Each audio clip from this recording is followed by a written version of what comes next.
아멘. 할렐루야. 성령께서 이 시간 이 모임 가운데 함께 하시고 은혜를 사모하는 모든 마음마다 거룩한 만나로 풍성하게 채워주시기를 주님의 이름으로 축원합니다. 그림이 좀 어색하시죠? 저는 얼마나 어색하겠습니까? 오늘 이 시간은 제가 성호교회 담임 목사로 서는 첫 주일 강단입니다. 주일 강단에 처음 선 것도 아닌데 오늘 이 자리는 무척이나 떨리고 또 어색합니다. 담임 목사로서 첫 설교를 어떤 말씀으로 함께 나누어야 할까 참 고민이 많이 되었습니다. 기도하면서 준비하다가 제가 오늘 이 자리에 서기까지 어떤 시간들을 지나왔고 또 어떤 마음과 생각들을 가지고 이 자리에 섰는지를 함께 나누면 좋겠다 하는 마음을 하나님께서 주셔서 그 말씀을 함께 나누려고 합니다. 저에 대해서 좀 아시는 분도 계시겠지만 사실 잘 모르시는 분들도 많으실 것 같습니다. 성호교회 부목사였고 지금은 성호교회 담임 목사, 이 정도 알고 계시는 분들도 계실 테고 조금 더 저에 대해서 알고 계시는 분들도 계실 것입니다. 그래서 이 시간엔 잠깐 저를 소개하는 시간 잠깐 소개해 드리겠습니다. 저는 경남 진주가 고향입니다. 거기에서 고등학교를 마치고 한신대학교 신학과에 입학하면서 상경했습니다. 유학 왔습니다. 신학교 2학년 때 이 목회의 길에 대한 회의가 깊이 찾아왔습니다. 참 사람이 간사한 것이 그렇게 신학교에 입학할 때에는 아골골짝 빈들에도 복음 들고 가오리다 막 이런 뜨거운 마음으로 입학했는데 공부하고 또 생활하면서 뭔가 풀리지 않는, 내가 이 길을 계속 가야 되나? 갈 수 있을까? 그런 회의감이 찾아오기 시작했고 도망치듯이 군 입대를 했습니다. 강원도 양구에서 군 생활을 하면서 그 군 생활은 하나님께서 저를 훈련하시고 연단하시기 위해서 준비해 두신 시간 같았습니다. 제가 언젠가 기회가 되면 그 시간들만 따로 함께 나눌 기회가 있을 텐데요. 그 시간들을 통해서 저는 다시 목회의 길로 돌아오게 되었습니다. 그렇게 군 복무를 마치고 복학해서 학업을 계속했습니다. 그리고 우리 같은 노회에 있는 성북교회에서 전도사를 시작했습니다. 거기서 준목이 되었고 지금은 준목이 없습니다만 그때는 목사 안수 받기 전에 준목이라고 하는 것이 있었습니다. 그래서 준목이었고 그리고 결혼을 했습니다. 성북교회에서 결혼을 하고 그리고 나서 곧이어서 제주도에 있는 서귀포 중앙교회로 부임하게 됩니다. 남들은 신혼여행 가는 데를 살러 간 거죠. 그래서 서귀포 중앙교회에서 목사 안수를 받습니다. 감사한 것은 서귀포 중앙교회에서 저희 아내와 함께 부부가 한날 함께 목사 안수를 받게 되었습니다. 그렇게 서귀포 중앙교회에서 사역하고 광주 양림교회 부목사로 또 사역을 했습니다. 그러다가 마침내 저는 2010년 2월 14일 서울 북노회에서 가장 분위기 좋고 훌륭한 교회로 소문난 성호교회에 부임하게 됩니다. 그날 설 명절 당일이었어요. 주일이 설 명절 당일이었어요. 그래서 그날 저를 못 보신 분들도 아마 계실 겁니다. 참 인자하신 담임 목사님과 또 따뜻한 성도님들의 사랑을 받으면서 5년 4개월의 사역을 했습니다. 그리고 지난 6월 21일 성호교회 7대 담임 목사로 취임한 강동윤 목사입니다. 반갑습니다.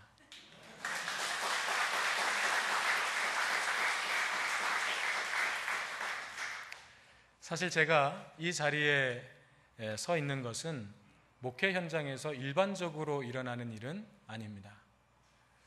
첫 담임 목회지로 모두가 다 부러워할 만하고 또 깜짝 놀랄 만한 교회이고요, 우리 교회는. 그리고 또 부목사로 사역하다가 담임 목사로 그 교회에서 이어서 사역할 수 있는 상황이 거의 없습니다.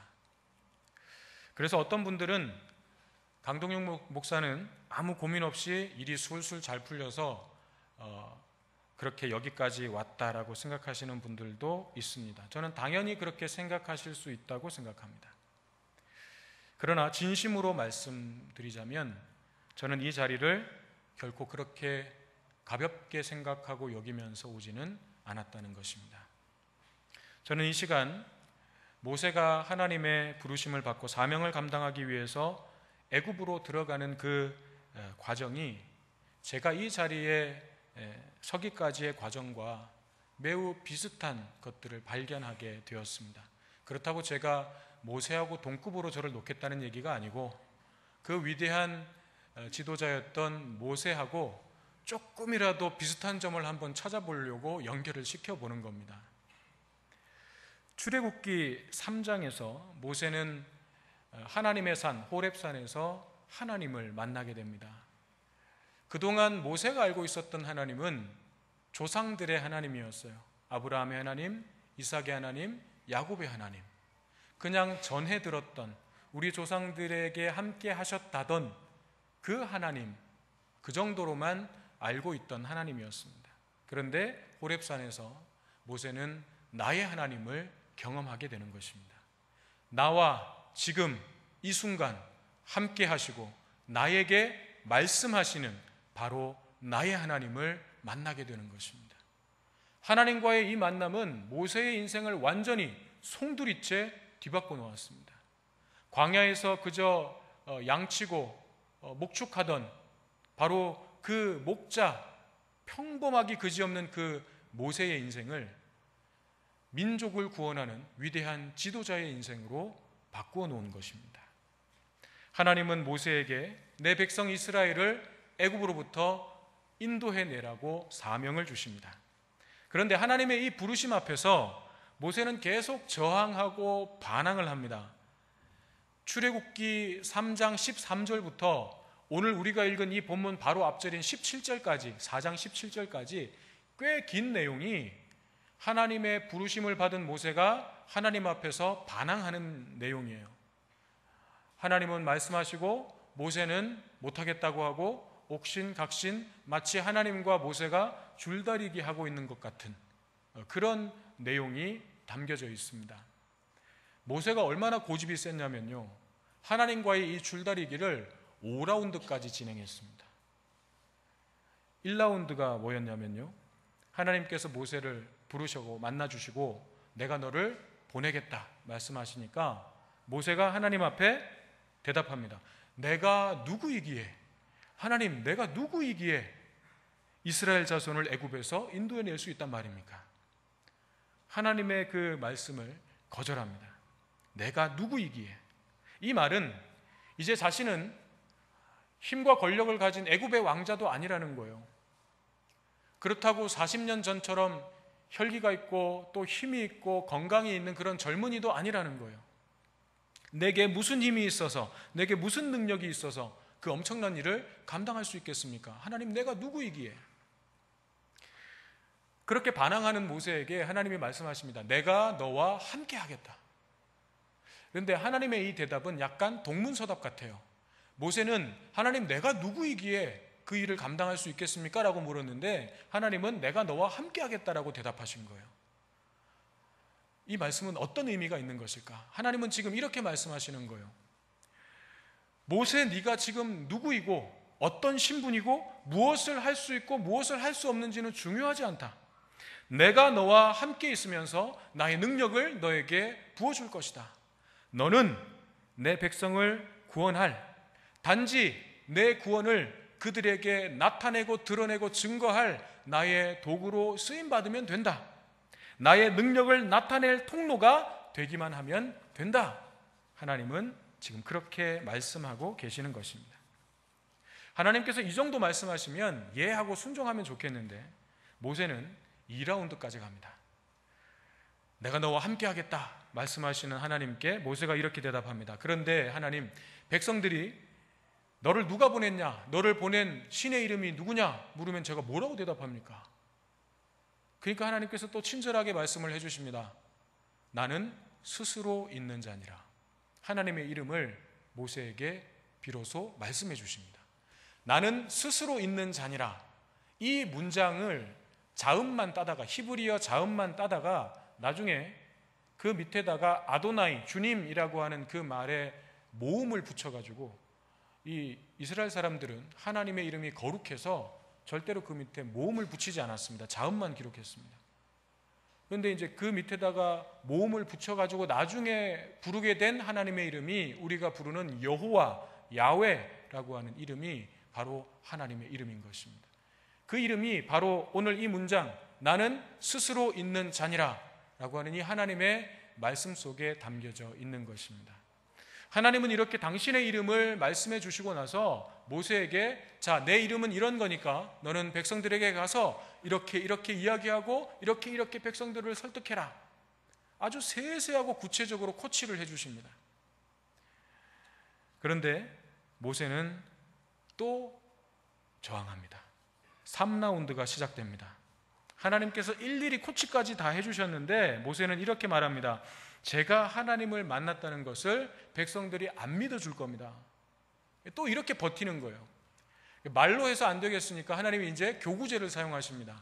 네 손에 있는 게 뭐냐? 지팡이입니다. 던져라. 던졌더니 뭐가 됐습니까? 뱀이 됐죠. 꼬리를 잡아라. 그러니까 다시 지팡이가 됐습니다. 네 품에 손을 넣어봐라. 빼봐라. 문둥병이 걸렸습니다. 다시 넣었다가 빼봐라. 깨끗해졌습니다. 하나님 기적을 보여주신 거예요. 이 깜짝 놀랄 만한 기적 아닙니까? 내가 들고 있던 지팡이에요. 근데 이게 뱀이 됐다가 다시 지팡이가 됐다가 손을 넣었다가 뺐더니 문둥병이 걸렸다가 또 넣었다가 뺐더니 다시 깨끗해졌어요. 이 놀랄 만한 기적을 보여주신 것입니다. 이런 기적을 경험하고 나면 대부분은 하나님 앞에 엎드릴 텐데 모세는 끄떡이 없습니다. 이제 4라운드로 갑니다. 기적까지 보여주시면서 사람들이 너를 믿을 수 있도록 내가 도와주마 말씀하시는 하나님께 모세는 이렇게 대답합니다. 주여, 나는 본래 말을 잘 못합니다. 입이 뻣뻣하고 둔합니다. 저 같으면 벌써 한 방 날아갔습니다. 저 같으면 벌써 한 방 날아갔습니다. 그런 하나님은 또 말씀하십니다. 사람의 입을 누가 지었느냐? 이제 가라. 내가 너의 입에 할 말을 넣어주겠다. 여러분, 이 정도 되면 이제 순종할 만하잖아요. 근데 모세는 5라운드까지 기어이 가는 거예요. 뭐라고 하나님께 대답하냐면 우리가 잘 아는 유명한 구절입니다. 오 주님, 보낼 만한 자를 보내소서. 보낼 만한 자를 보내소서. 여러분, 이 상황에 딱 어울리는 한마디 생각나지 않으십니까? 모세가 이렇게 보낼 만한 자를 보내소서 끝까지 버티는 이 모세의 모습을 보면서 여러분 딱 한마디 생각나시는 말 없습니까? 저는 이 말이 떠올랐습니다.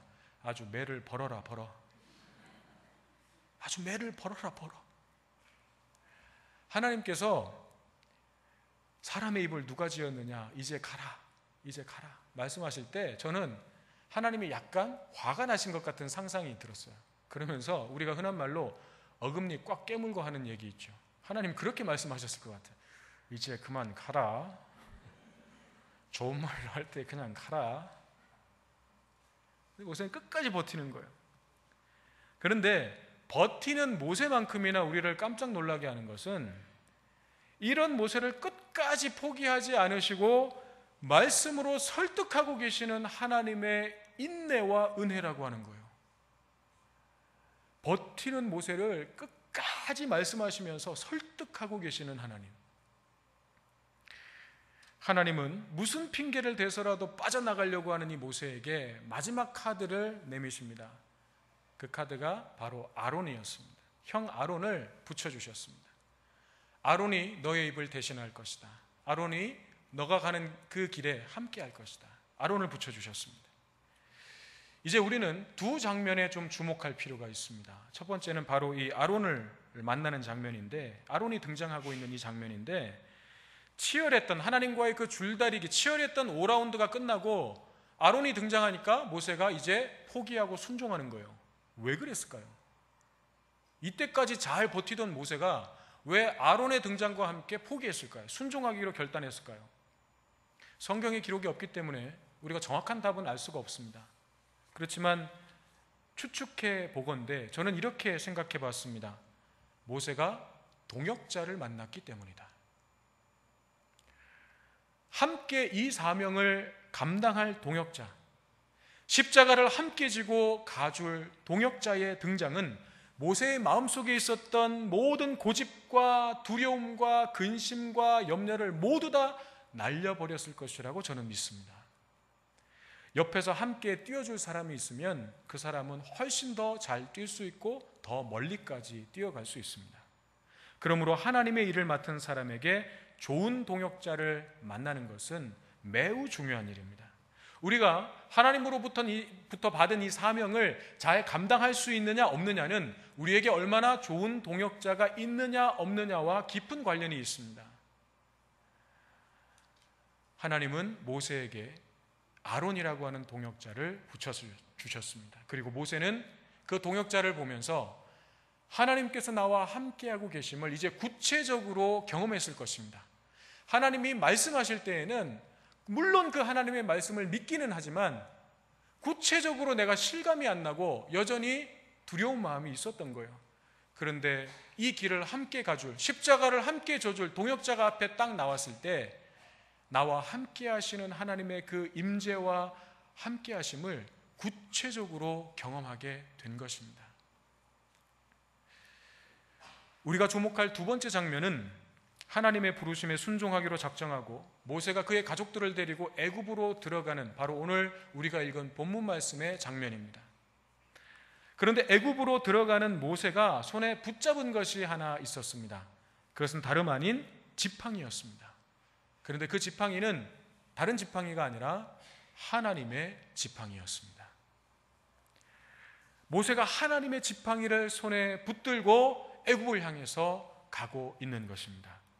이 지팡이는 광야에서 모세가 가축을 칠 때에 사용했던 지팡이였습니다. 그 지팡이의 주인은 모세였습니다. 그런데 지금 이 순간 그 지팡이는 하나님의 지팡이로 기록되어 있습니다.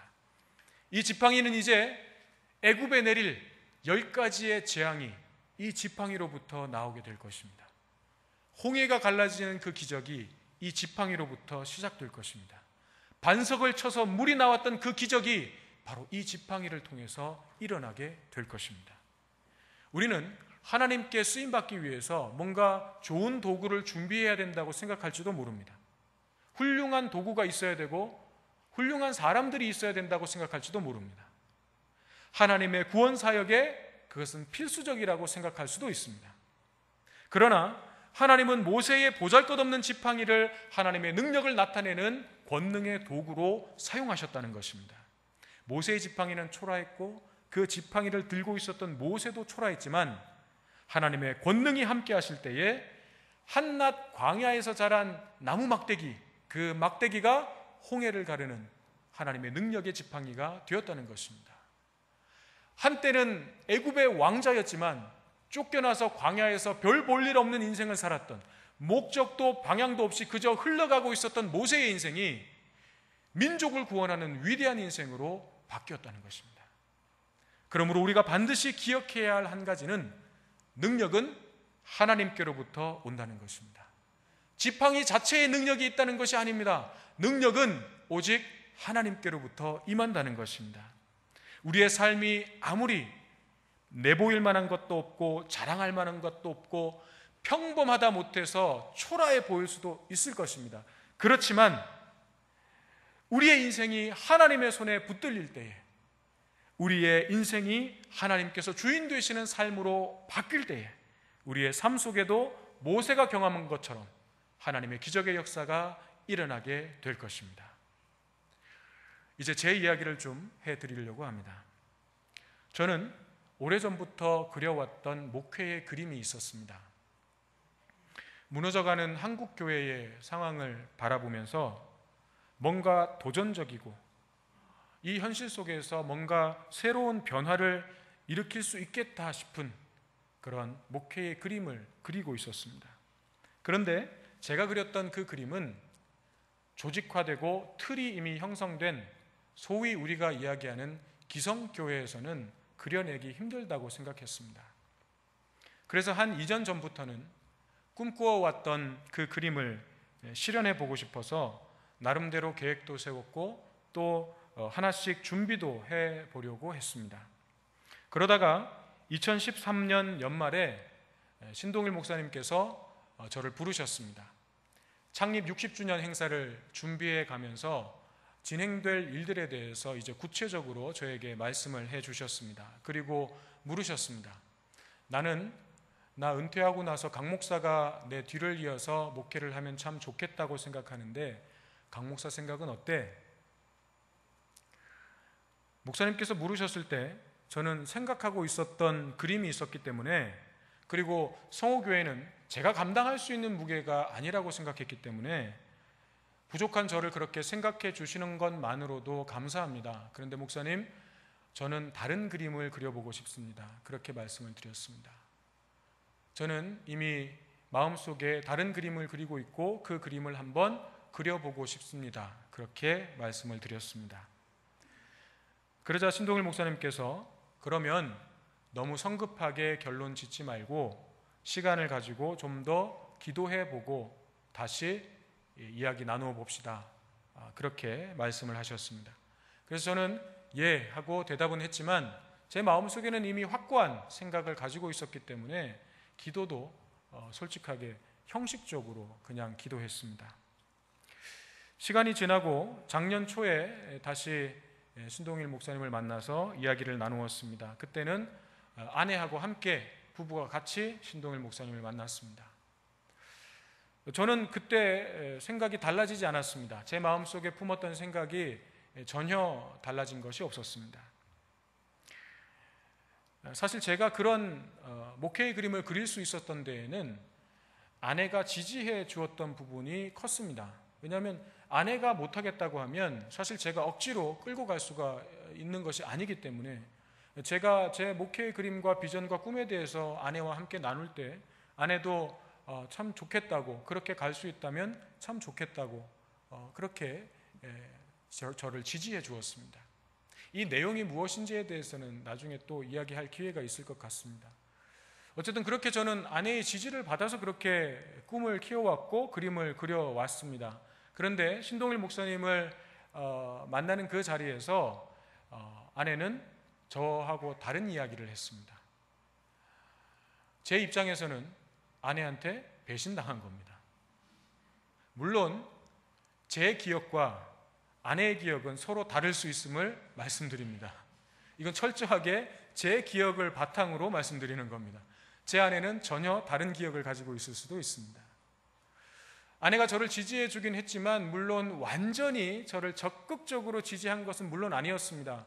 걱정되는 이야기도 하고 또 다른 이야기들도 했지만 어쨌든 지지하는 쪽으로 저는 생각했기 때문에 계속해서 그 생각들을 품어왔고 그려왔습니다. 그런데 그 순간 아내가 전혀 다른 얘기를 하는 거예요.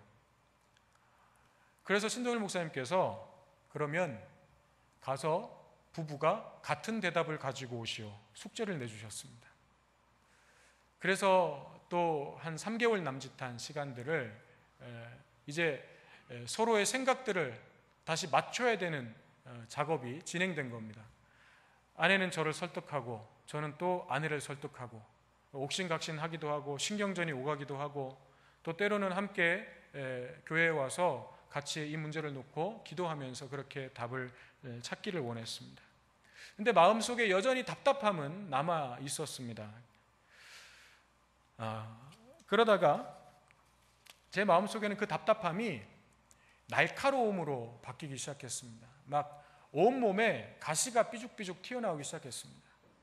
그러면서 아내도 찌르고 부모님들도 찌르고 또 우리 청년들도 찌르고 자꾸 막 상처를 주는 제 모습을 발견하게 됩니다. 그렇게 답답해하면서 답을 찾다가 어느 날 새벽에 기도하려고 엎드렸는데 사실 기도도 안 나오고 아무 생각이 없었습니다. 그냥 엎드려 있었던 거예요. 그런데 뭔가 쑥 하고 생각 하나가 올라왔습니다. 나의 계획에 대한, 내가 그리고 있는 그 그림에 대해서 내가 하나님께 물었던 적이 있었는가? 갑자기 그 생각이 쑥 하고 올라왔습니다. 저는 좀 당황스러웠습니다. 왜냐하면 제가 그리고 꿈꿨던 이 목회의 그림들이 당연히 하나님의 뜻이라고 생각하고 있었기 때문입니다. 이 시대에 하나님께서 기뻐하실 만한 멋진 계획이고 도전이고 하나님에 대한 헌신이라고까지 생각하고 있었습니다. 그런데 정말 다시 생각해 보니까, 다시 한번 진지하게 생각해 보니까 나의 계획들에 대해서, 이 그림에 대해서 내가 하나님께 물어본 적이 없는 거예요. 내가 하고 싶은 것이었고 나의 계획이었고 나의 생각이었고 내 마음대로 그려놓은 것이었다는 것을 깨닫게 됩니다. 이 사실이 깨달아지면서 하나님의 답을 좀 더 진지하게 계속해서 찾기 시작했습니다. 그래서 하나님께서는 이미 여러 사람들을 통해서 저에게 답을 주고 계셨고 저를 설득해 오고 계셨음을 그제서야 보이기 시작했습니다. 하나님께서 모세에게 아론을 동역자로 붙여주셨듯이 성호교회에 이미 하나님께서 많은 동역자들을 준비해 두셨고 함께 뛸 수 있도록 하나님께서 예비해 두셨다는 것이 그제서야 보이기 시작했습니다. 하나님은 이미 보여주고 계셨고 말씀하고 계셨지만 제가 고개를 돌렸고 귀를 막아버리고 들으려 하지 않았기 때문에 저는 볼 수 없었고 들을 수 없었던 것입니다. 제가 하나님의 음성에 귀를 기울이기 시작하자 새로운 그림이 그려지기 시작했습니다. 그것은 제가 붓을 들고 그린 그림이 아니고 하나님께서 저에게 보여주신 그림이었어요. 작년 여름에 저는 아내와 함께 한 세미나에 참석했습니다. 근데 그 세미나는 정말 생각하지 못했던 곳에서 소개받고 가게 된 세미나였어요. 저에게는 처형이 한 분 계시는데 제 아내의 언니인 거죠. 그 처형과 형님이 한 2년 계획을 가지고 미국으로 가시게 되었습니다. 근데 이분들이 거기 가셔가지고 미국에 있는 메릴랜드 주에 빌립보 교회라고 하는 한인교회에 등록하셔가지고 신앙생활을 하셨어요. 그런데 얼마 지나지 않아서 너무 깜짝 놀랄 만한 고백을 하시는 거예요. 이분들이 신앙생활을 처음 하시는 분들도 아니었고 한국에 계실 때는 여의도 순복음교회에서 정말 열심히 신앙생활을 하셨던 분들이거든요. 그리고 교회에서 중직을 맡아서 교회를 섬기셨던 분들이에요. 말하자면 신앙생활에 있어서 베테랑이라고 할 수 있는 분들이었던 거죠. 근데 이분들이 그곳에서 신앙생활을 하면서 지금까지 이렇게 행복해 본 적이 없다는 거예요. 신앙생활 하면서 너무너무 행복하고 수십 년을 신앙생활 하면서 주일이 기다려진 적이 없다는 거예요. 주일이 기다려진다는 거예요. 저는 충격을 받았습니다. 도대체 왜? 뭐가 있길래? 뭐가 어떻길래? 궁금해지기 시작했습니다. 그러면서 그 교회에서 주관하는 한국 세미나가 있다는 소식을 그렇게 듣게 된 거예요. 그래서 제가 작년 여름에 그 세미나를 참석했습니다. 그 세미나를 통해서 저는 하나님이 그려주시는 그림을 보게 됩니다. 아, 이것이었구나. 흔히 세미나는 수백 명씩 모여가지고 막 방법론을 상품 팔듯이 파는 세미나가 참 많습니다. 근데 이 세미나는 그저 20명 남짓한 사람들이 모여서 그런 방법론적인 것이 아니라 목회의 철학과 본질이 무엇인가에 대해서 고민하고 함께 씨름했던 그런 세미나였습니다. 이 세미나를 통해서 하나님은 하나님이 그리고 계셨던 그 그림을 저에게 좀 더 선명하게 보여주셨습니다. 그 그림을 보고 나니까 제 가슴이 막 뛰기 시작했습니다.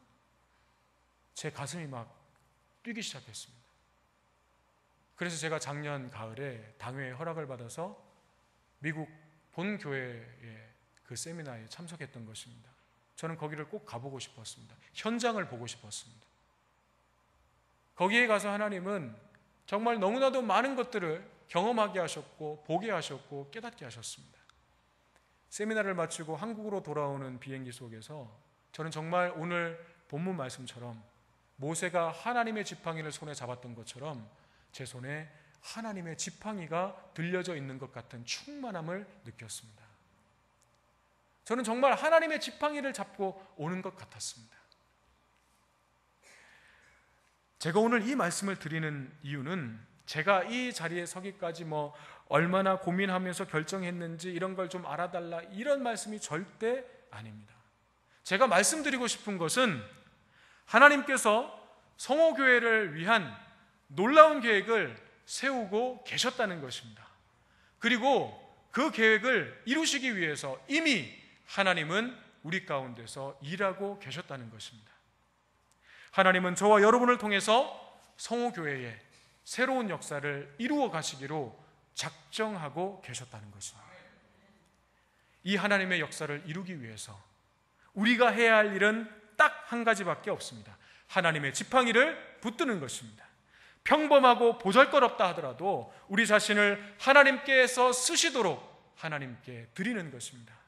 하나님의 능력을 의지하고 믿음으로 담대하게 애굽을 향해서 나아가는 것입니다.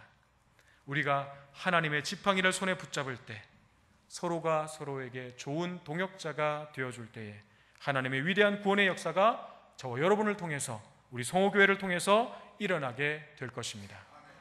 이 새 시대, 새 역사에 함께 동참하고 쓰임받는 저와 여러분 되시기를 주님의 이름으로 축복합니다. 기도하겠습니다.